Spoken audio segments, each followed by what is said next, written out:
Good morning students, welcome in my SST class.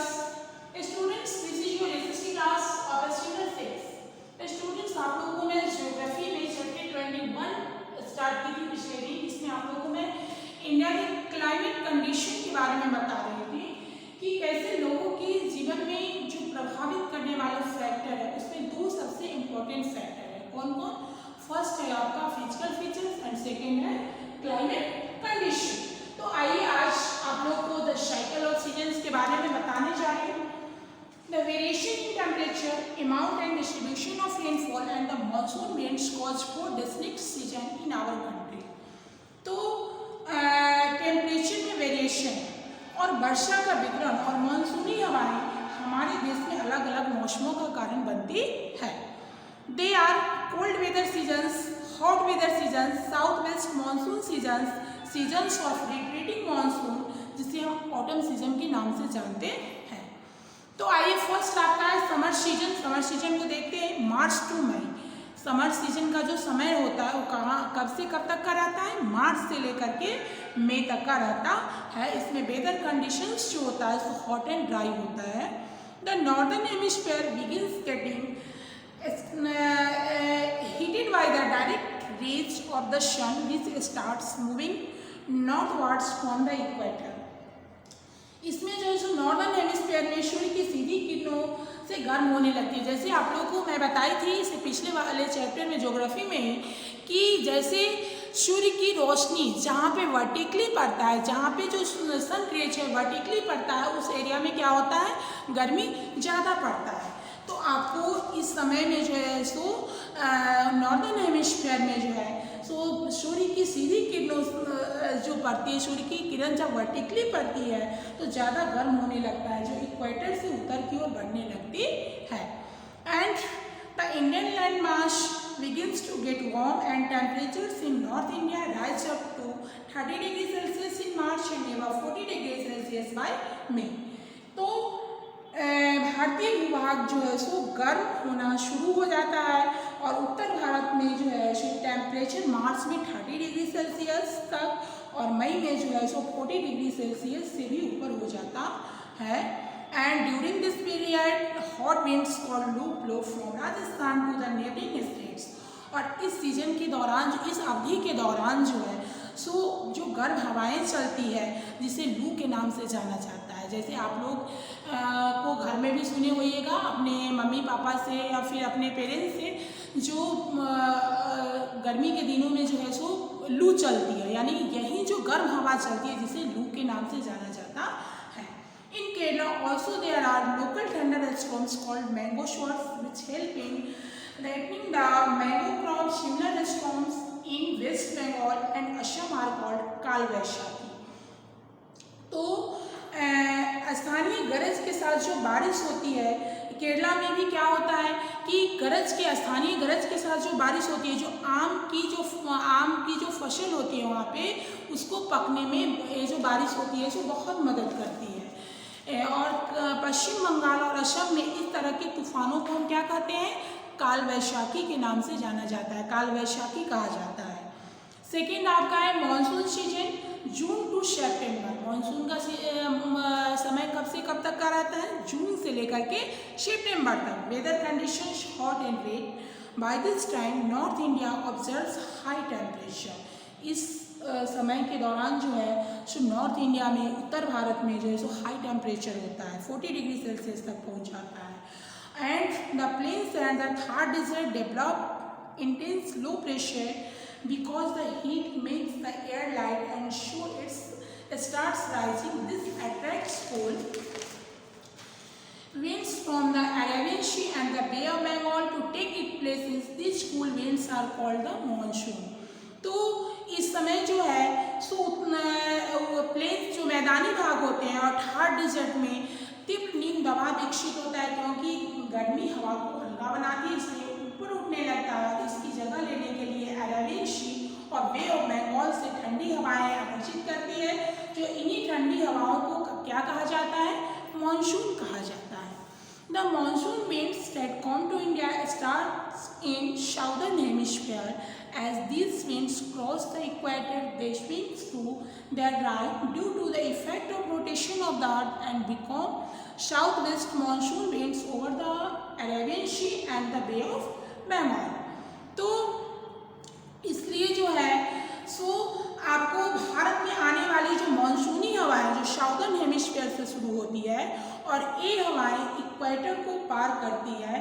और ये क्यों करती है? क्योंकि ये अर्थ के रोटेशन के प्रभाव के कारण ऐसा होता है। हमारा अर्थ जो रोटेट करता है ये अर्थ के रोटेशन के प्रभाव के कारण जो है सो दाईं ओर जाती है और अरब सागर और बंगाल की खाड़ी के ऊपर दक्षिण पश्चिम मानसूनी हवाएं बन जाती है। तो these winds blow over the sea. They carry a log of moisture and bring heavy rain to the entire country. Monsoon winds enter into India in two major branches because of the peninsular shape of the country that divides them. ये moisture वाली हवाएं समुद्र के ऊपर से चलती है जो पूरे देश में बारिश लाती है। मॉनसूनी हवाएं जो है सो देश के पेनिनसुलर शेप के कारण दो जो मुख्य ब्रांचेज में भारत में प्रवेश करती है, जो उन्हें दो मुख्य ब्रांचेज में बांटती है। फर्स्ट आपका है द अरेबियन सी ब्रांच और सेकेंड है the bay of Bengal branch. The Arabian sea branch first hits the southern part of Kerala in early June and reaches North India by early July, giving rain in decreasing quantity as it advances. तो Arabian sea branch सबसे पहले जून की शुरुआत में केरल के दक्षिणी भाग से टकराती है और जुलाई की शुरुआत में जो है सो उत्तर भारत में पहुंचती है। अरेबियन सी ब्रांच जो है सो सबसे पहले जून की शुरुआत में केरल के दक्षिणी भाग से टकराती है और जुलाई की शुरुआत में उत्तर भारत में पहुंचती है और यहाँ पे बहुत कम मात्रा में बारिश होती है। The Western Ghat receive heavy rainfall from this branch. Kerala is the first state to receive the monsoons. तो और ये जो है सो आगे बढ़ते इस ब्रांच से पश्चिमी घाट में भारी बारिश होती है और केरल जो है सो मानसून प्राप्त करने वाला सबसे प्रथम राज्य है। इंडिया में मानसून प्राप्त करने वाला सबसे प्रथम राज्य केरला है, इसीलिए इस लाइन को आप लोग अंडरलाइन कर लें। फिर आपका सेकेंड है the bay of Bengal branch passes over Bangladesh and splits into two streams the moves over Meghalaya and into the Assam while the other moves of the Ganga plains giving rainfall in reducing quantity as they progress westwards. तो बंगाल की खाड़ी की शाखा बांग्लादेश के ऊपर से गुजरती है और दो धाराओं में विभाजित होती है, एक मेघालय के ऊपर और असम की ओर बढ़ता है, जबकि दूसरा आपको कहाँ से बढ़ता है? गंगा प्लेन की ओर बढ़ता है। गंगा की जो मैदानी भाग है उधर बढ़ता है, जिससे वर्षा की मात्रा कम हो जाती है क्योंकि वे पश्चिम की ओर बढ़ते हैं और Kolkata 160 kilometre, Patna 120 centimetre, Allahabad 100 centimetre, Delhi 65 centimetre and less than 30 centimetre to Rajasthan. ये वर्षा की जो क्वांटिटी है, वर्षा जो सबसे ज़्यादा कोलकाता में आपको 160 किलोमीटर, पटना 120 सेंटीमीटर, इलाहाबाद में 100 सेंटीमीटर, दिल्ली में 65 सेंटीमीटर और सबसे कम जो होता है सो आपको राजस्थान में होता है। कितना होता है? 30 centimetre. The wettest place on earth is Mawsynram in Meghalaya, which receive over 1000 centimeter annually from this branch. सबसे जो आपको वेटेस्ट स्थान है मौशिनराम, जो इस शाखा से इस ब्रांच से जो है सो 1000 सेंटीमीटर से भी अधिक वर्षा होता है, जो कहाँ पे पड़ता है? मेघालय में पड़ता है। अब आपका है influence of the changing seasons. तो the life of the people in India influenced by the cycle of seasons, their culture, art, occupations, crops, festivals, etc. all depend on the variations of the seasons. More than 57% of Indian farmers depend on the rains for growing their crops. तो India में लोगों का जीवन season के चक्र से प्रभावित होता है।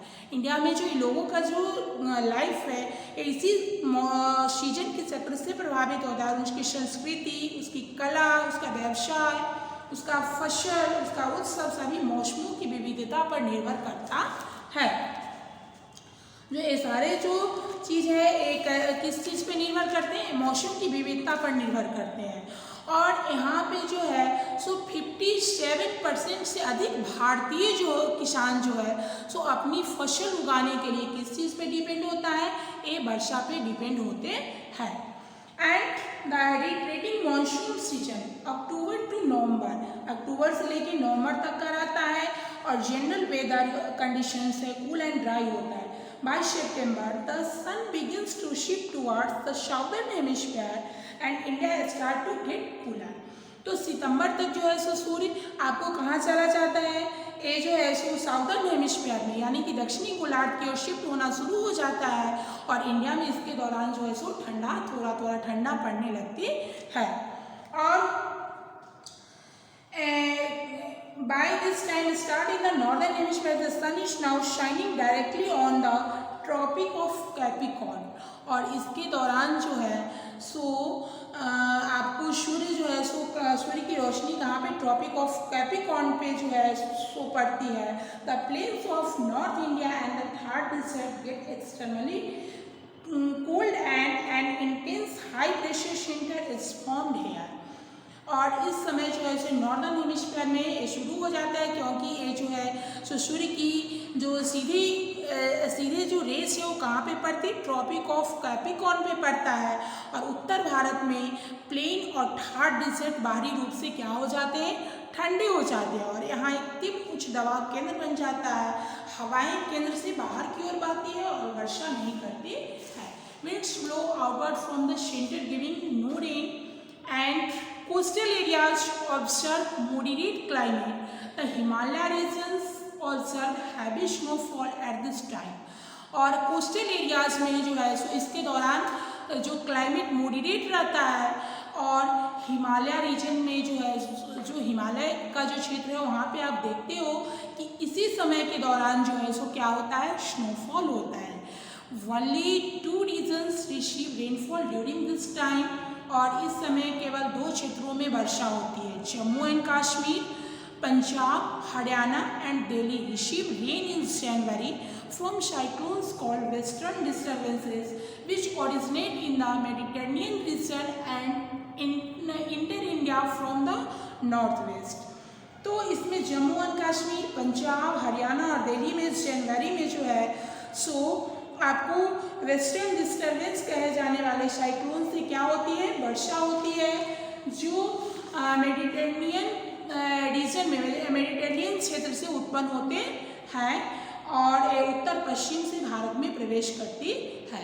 The Coromandel coast of Tamil Nadu, this is rainfall from the north east monsoon. These winds pick up moisture from Bay of Bengal before striking the Coromandel coast. This is the main season of rain for Chennai।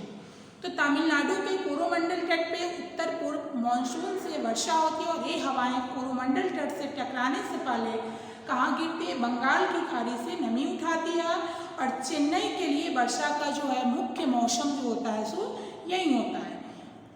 Map on the right show the distribution of rainfall across the country.